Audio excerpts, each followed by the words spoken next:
Hello, welcome to ChemLinked Ask the Expert interview series. I'm Angelita from ChemLinked Cosmetic Portal. Today, I invited Chen, the research analyst from ChemLinked Market Portal.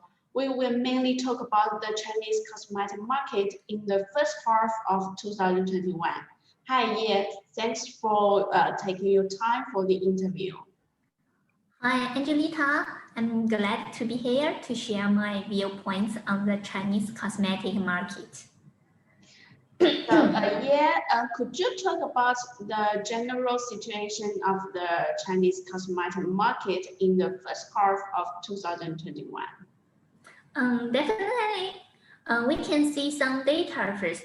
So in the first half of 2021, the cosmetic sector's total retail sales were 191.7 billion yuan, a year-on-year increase of 26.6%. So the figure in 2020 was 147.7 billion yuan.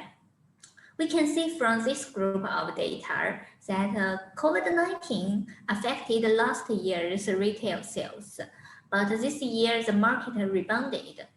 As for online sales, the cosmetic sector had a great performance in March and June because of two major marketing festivals, Women's Day and the 618 Shopping Festival.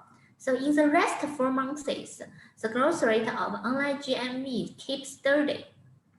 And we can also see some performance of brands.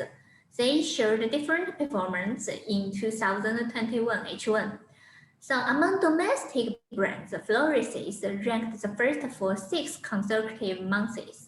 Its GMV even exceeded Oreo and Lancome, the top 2 international brands' GMV in April. And Perfect Diary still performed well, whose monthly GMV still maintained at over 200 million yuan. However, its growth rate dropped, which is worth of attention. Another domestic brand, Winona, has become the top 1 domestic skincare brand. In the second quarter of 2021, its online GMV was 510 million yuan, with a growth rate of 33.4%.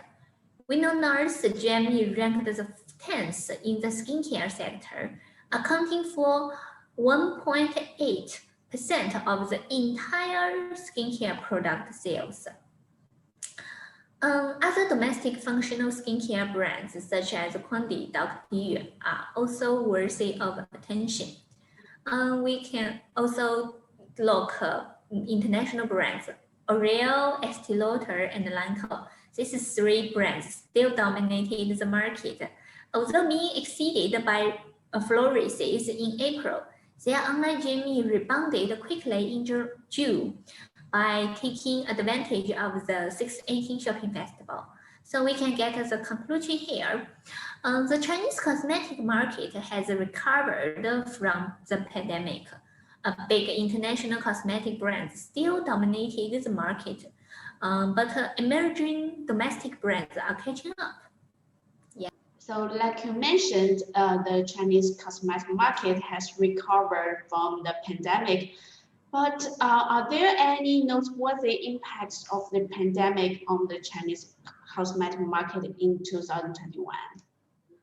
Yes, definitely. The first must be the rise of functional skincare products.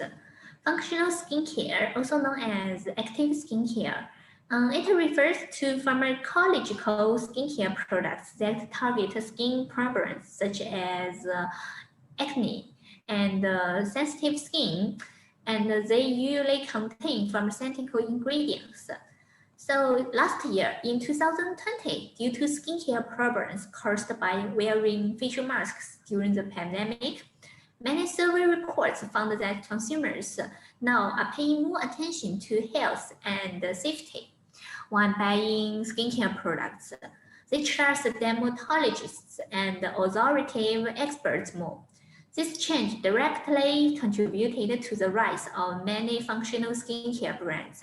For example, Winona I have mentioned in the last question. It now has become the top one domestic skincare brand. And other company we should pay attention to is Blue Mage Biotech. It is a hyaluronic acid giant in China. It has 4 functional skincare brands: Quande, BioHalux, Med Repair, and Biomesco. They all performed well in the second quarter of 2021 this year. For example, Quande's GMV in the second quarter was 190 million yuan. It's not better than Floris's or Perfect Diary, but we see its growth rate is quite amazing. It has a growth rate of over 300%. This is a fantastic figure. The second is the quick expansion of e-commerce. After the pandemic, e-commerce market share rose from 30% to 40%. Now it's playing a more and more important role in the market. Now there are 2 channels to enter the Chinese cosmetic market: general trade and cross-border e-commerce. So compared to the past, are there any changes in policies and environments regarding the 2 channels this year? We can start from general trades. In general trades, China implemented the overarching regulation, Cosmetic Supervision and Administration Regulation.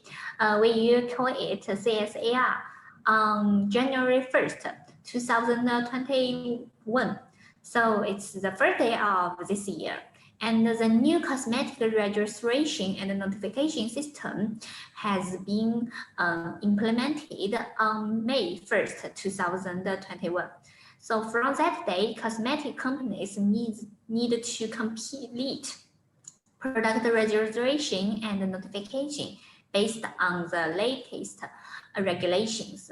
Also, cosmetic registrants and notifiers are required to conduct safety assessment and efficacy evaluation for 20 kinds of efficacy claims. For more detailed requirements and compliance advice, I think ChemLinked Cosmetic Portal covered a lot of resources. Is it, Angelita? Yeah, of course. So we can move to CBEC channel. Tmall Global. It is the biggest CBEC platform in China.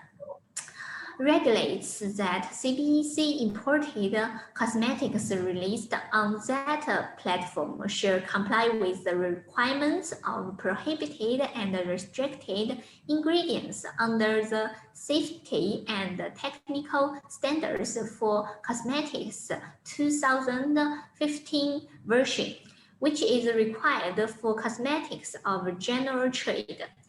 If Tmall Global finds or detects that illegal addition of these ingredients in the cosmetics, this platform will punish the merchants depending on the seriousness of the circumstances. Thank you. So apart from the regulatory changes, from the perspective of market, do you have any suggestions for overseas cosmetic companies that want to enter the Chinese cosmetic market?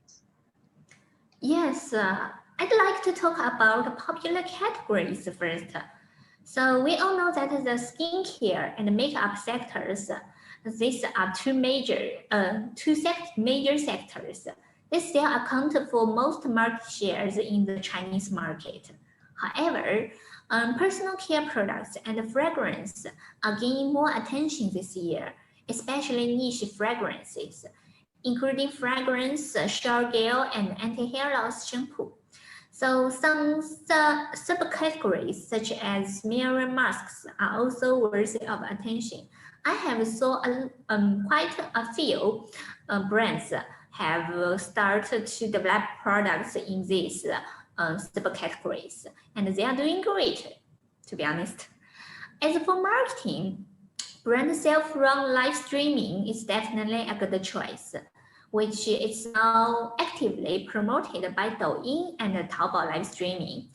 I can unveil some data here. Last year, only 15% of Taobao live streaming's GMV was from KOL live streaming. Nearly 85% was from brands' own live streaming.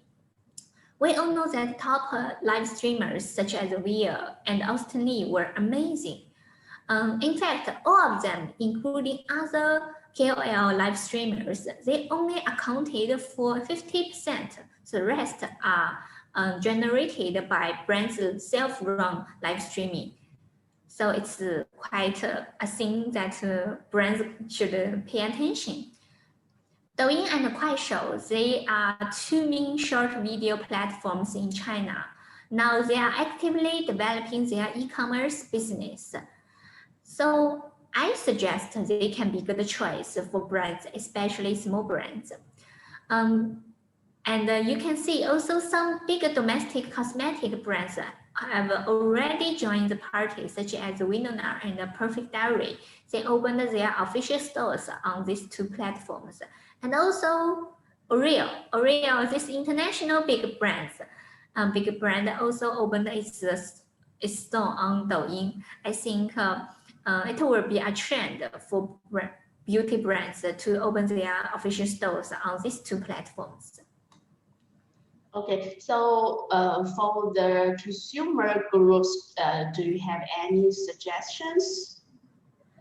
Sure, it's undoubtedly that female consumers are still the main consumption group in the market. But there are some other groups worthy of attention.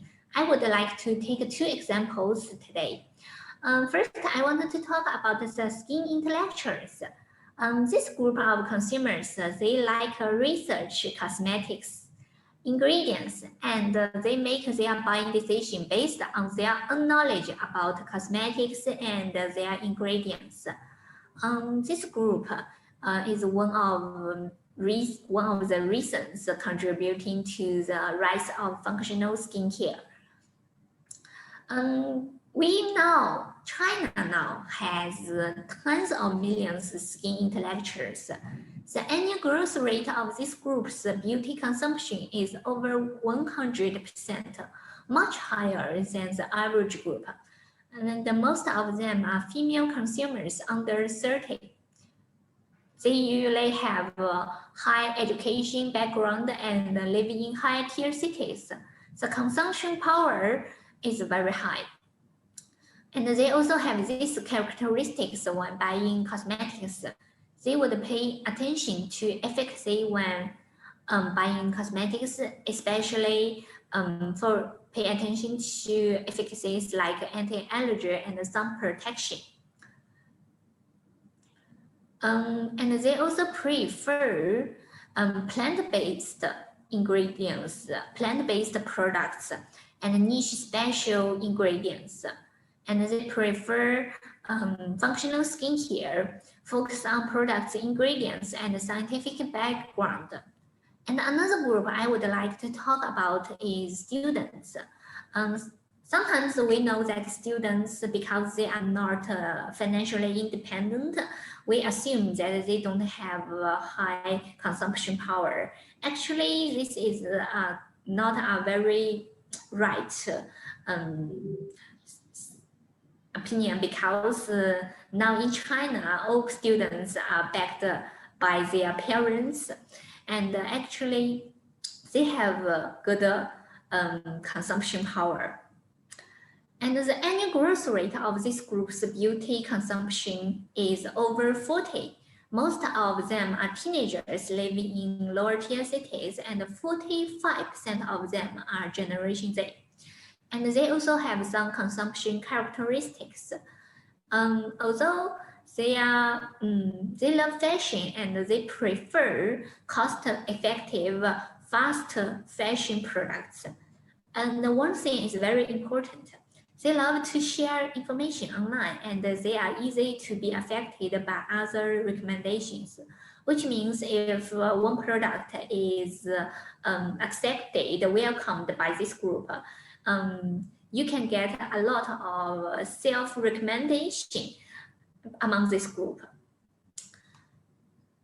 Besides the bigger promotion seasons, they are also active in the summer vacations and back to school seasons.